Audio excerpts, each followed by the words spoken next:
Hi everyone, my name is Harrison Ferrone and I'd like to welcome you to the C# Design Patterns Builder course. I'm a software developer and instructional author at my own little corner of the world, Paradigm Shift Development. Most days you can find me working with C# in Unity, doing a bit of freelance iOS development, or editing technical content for the Ray Wenderlich website.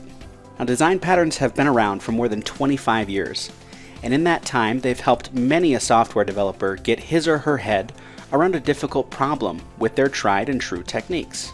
This course is a jumping off point into the builder design pattern in the C# language, so you don't need any prior experience with them to get rolling.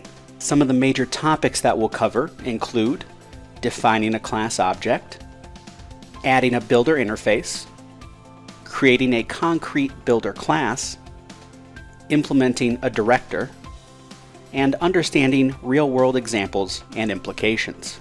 By the end of this course, you'll be comfortable with identifying and analyzing practical use cases for the builder design pattern, and be ready to bring the code and skills you've learned into your own C# projects.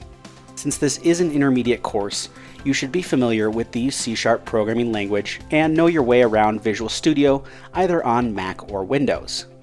The beginner level C# fundamentals course in our library can quickly get you up to speed if you're just starting out or if you need a refresher. I hope you'll join me on this journey into software design with the C# Design Patterns Builder course at Pluralsight.